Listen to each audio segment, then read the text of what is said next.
Сайн байцгаана уу? 50-аас 50 мэдчилж байна. 50 амьдралдаа талархаж байна цувралын маань 80 дахь бичлэг эхэлж байна.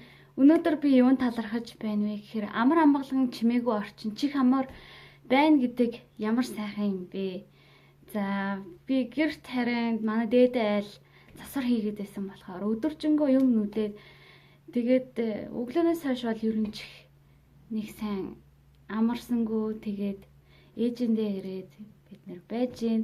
Тэгээ хамгийн гол нь яг одоо бол аниргүй, чимээгүй, сайхан байна. Тэгээд энийг чих амар байна гэдгийн одоо жаргал бол энэ юм байна. Нэг зүйлийг хэлэхэд манайхан хөгжим их сонсох дуртай.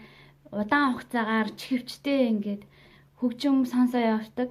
Гэтэл эн чинь эргээгээд удаан хугацаанд нэг төрлийн дуу чимээг ингээд сонсоо явахаар чихний одоо мэдрэлийн тэр мэдрэгчт нь гэмтдэг гэж байна. Тэгээд явандаа сонсголоо алдаж дүлий болно гэсэн үг. Тэгэхээр гой дуртай дуугаа сонсож чадахгүй байвал та нарт ямар байх вэ те? Бусад хүмүүс юм сонсоо та нарт сонсогдож чадахгүй байх юм бол хэцүү шттэ.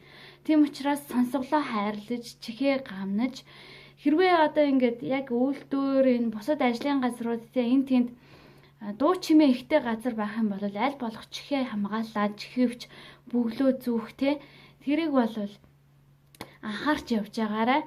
Тэгээд чихвчний ариун цэврийг бас хангах хэрэгтэй. Чихвчээ угаа цэвэрхэн байлгах хэрэгтэй. Чихэндээ юм хийгээд явна гэдэг чинь бас тэгэл тий цэвэрхэн байлгахгүй бол нэм бактери үржинэ гэсэн үг.